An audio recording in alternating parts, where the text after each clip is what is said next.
All right, in this video, I'm going to share with you how to save the most money on your move.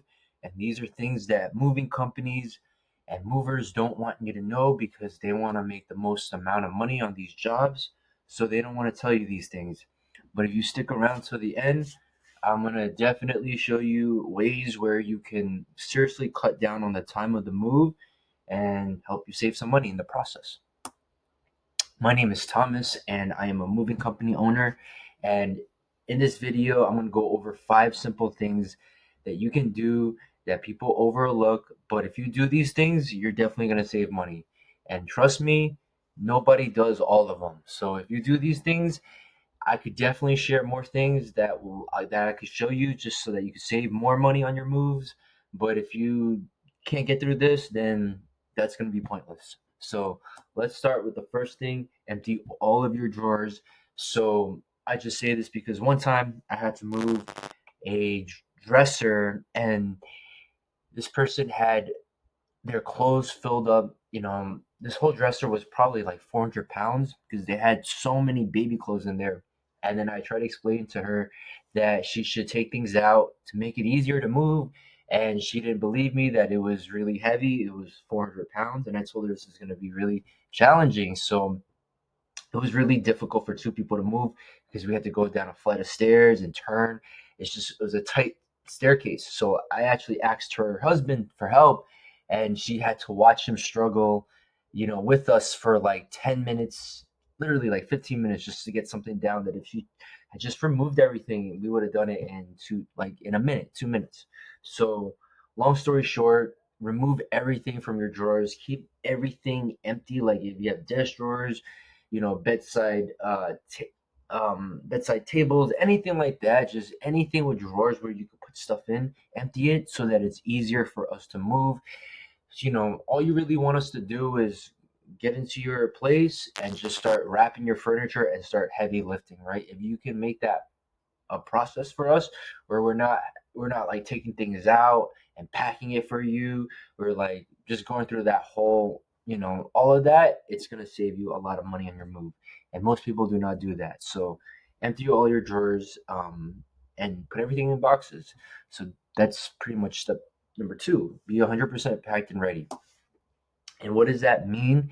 See, as you can see in this first picture, if you have everything in boxes, all we have to do is just stack things up, and it's literally us just like doing a Lego puzzle, right? So, you know, get everything in boxes so that all we have to do is just put things on top of each other. Imagine if you're playing Lego, right? I mean, not Lego, I'm sorry, Tetris, right? It's like Tetris, right?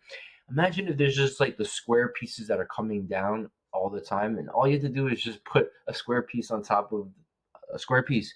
It's gonna be so much easier than if you have to like, rotate a piece, look for like, the triangle piece or whatever it is, like if you have all these odd shaped pieces, it's gonna be way harder than if you just give us boxes, right? And then yeah, we stack them up on furniture and it looks like this. It's so much easier to move.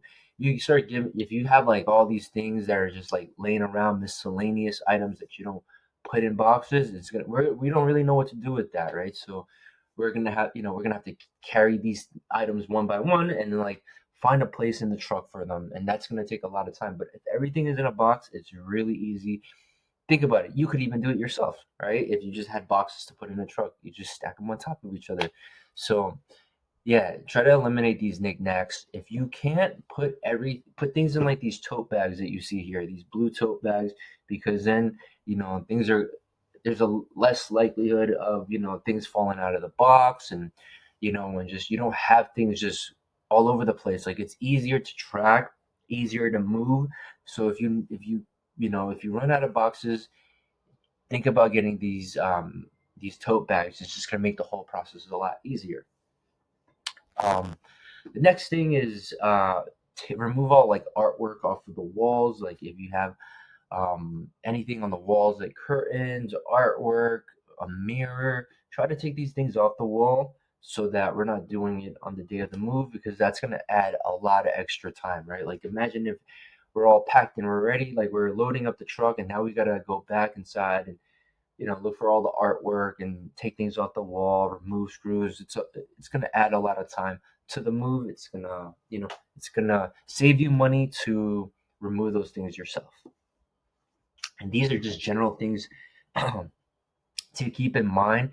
To if you're really just trying to save as much on your move, I would just encourage you to do these. Whether you're hiring a full service moving company, you're gonna go rent the truck and do it yourself, or you're going to find somebody on an app. Like if you do these things, it's just gonna cut down the time that we spend moving your stuff. So the last thing that I would say is, sorry, I'm just sipping my tea here. Um, just clear like the doorways, so make it easy for us to get in and out of the apartment or this house, whatever, just all the door places, right? Like just keep, you know, just try to clear that space up for us so that we can just go in and out. We don't have to always like, we don't have to like uh, maneuver our way through things, right? So whether that's just if you're living in like a building with the front door, like maybe just keep in mind like where we can find the door stoppers. Some buildings don't really want us to keep these doors open for long periods of time, but just have a general like just help us, right? Just the key is just to help us try to keep these door places really, really as empty as possible. Another thing that I would just say, just kind of going off on a little bit of a tangent, is if you're living in an elevator building, definitely have that elevator slot reserved for us.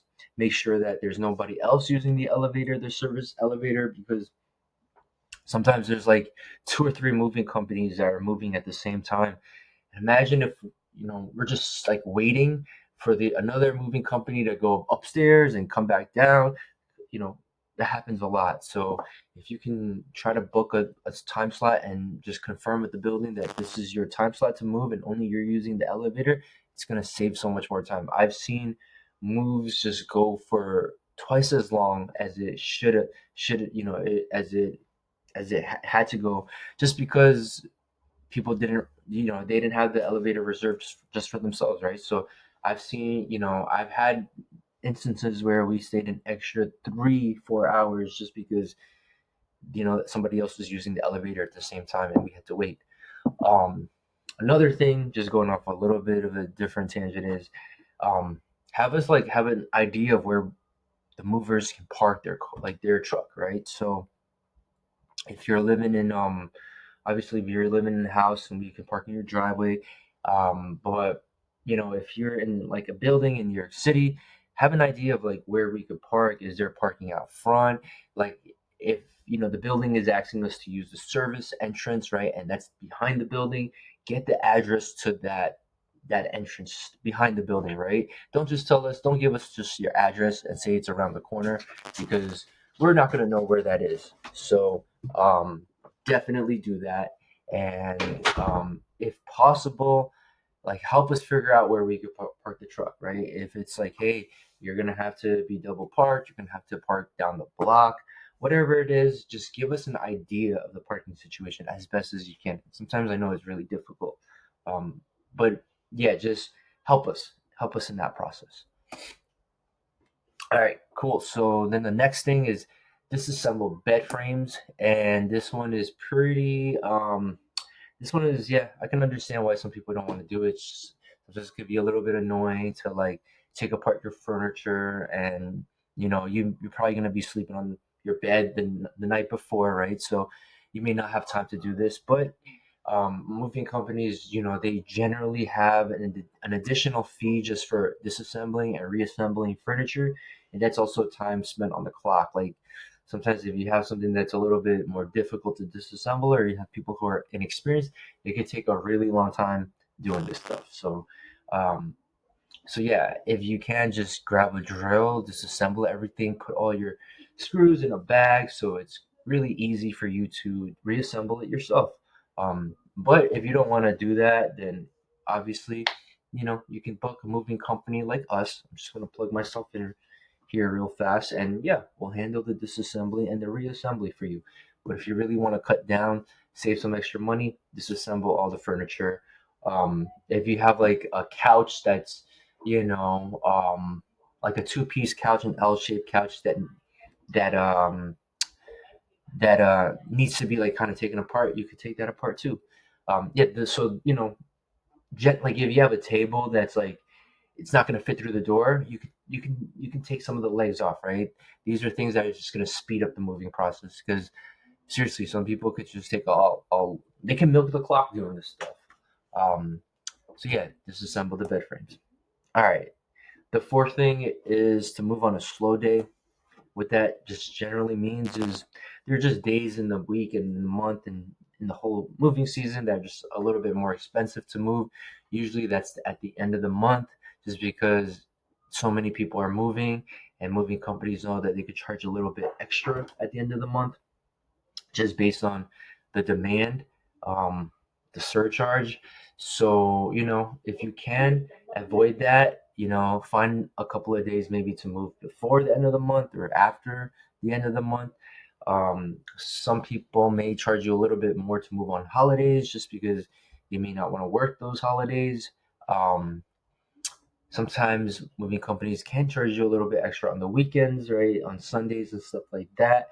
So, you know, generally, if you are moving, also like if you can move in the winter time, you're going to be able to save a little bit more money because there's just less work going around for moving companies in general. So they may just just cut you some slack, give you a better rate. So yeah, like if you're moving like I don't know, like 12 p.m. on a random Tuesday in December, like that's probably gonna cost you a little bit less than if you're moving June 30th, you know, one of the busiest days of the year. So just keep that in mind. If you have to take off work from home, you know, try to do that if you want to save some money on your move. And then the final thing in this presentation, and I have a lot I have a lot more that I could share, but this is just the final thing that I'll touch on today is just to donate. Um, Donate things, sell things, or throw them out, right? So yeah, like if you have something that you don't want to move, just donate it or just throw it away because honestly, the cost of you moving that item it may be more than what the item is worth, right? Like I've seen scenarios where people, somebody wanted to like keep a couch, but the couch was really, really difficult to move. And it took a really long time just to get it down the staircase. And there was an instance where it wouldn't go up the staircase to the new place. So it was just like the person was better off just kind of throwing the couch away and buying a new couch, right? Like saving that money to buy a new couch. So throw away anything that you don't want. Like just throw away anything that you don't need to bring to your new place. Get rid of old stuff that you don't want. Just throw it away. You can also donate it. Bring it to a place where somebody will take it, right? Give it away to your friends, or just sell it on Facebook Marketplace. And if you need some help selling your things on Facebook Marketplace, I also have I've written an ebook because I flipped like hundreds of pieces of furniture on Facebook Marketplace. I really know the algorithm. I know how it works, and the advice there is just it's really good advice. It's not just generic advice. I'm gonna really teach you how to actually get more people to click on your listings on Facebook Marketplace. That's going to help you make some more money so that you can, afford some great movers. So if you're interested in that, I'll send that to you as well. But yeah, there's just a way how Facebook Marketplace's algorithm works, and I've really cracked that code. I'll definitely share that. So if you do those things, honestly, you're gonna save a ton of money. And then finally, this is like a last resort, and you can save a lot of money doing this too. It's just you rent a truck and you just hire somebody to come and do the load and unload for you, right? On one side, like you'll save money because you can just pay for just labor only, but on the flip side, like you're gonna have to kind of travel to the U-Haul location, um, bring the U-Haul back at the end of the day, travel home to pay for insurance, gas, any types of liability on the truck. Also, the thing that just to be aware of is just like it's really easy to get tickets with the U-Haul because police officer just walks down the traffic officer just walks down the street, sees you parking illegally, just gonna walk over there and slap a ticket. These tickets in New York City, like they start at like 115 sometimes, hydrant spots. I don't know how much they are, but anywhere between like 65 and 115. Yeah, so if you're like double parked, if you're parked like it's just yeah, New York City the tickets are crazy here. It doesn't make sense. But yeah, if you want to do that, you'll save some money. If not, honestly, just hire some great movers. Um, I am a moving company, so I could definitely take care of you if you're interested. Just message me, and I hope these tips helped you out. I hope you were able to get something out of this. In reality, the truth is, if you did all these things, then you're just gonna save the amount of time it would take for us to move, and you're just letting us just do the heavy lifting for you. Just and then like what movers should be doing is the heavy lifting and then using their skill to pack a truck correctly and then driving the vehicle for you and then unloading, right? So if you do these things, you're going to really really save time on your move. It's going to cut out a lot of stress so that you don't want to be one of those people who you're packing up at the last second as we're like there. um there's a lot of people like that. Don't be like that. Take all the stress out of this just by doing these things ahead of time, making it easy for yourself. If you need help with anything, message me, and I got you.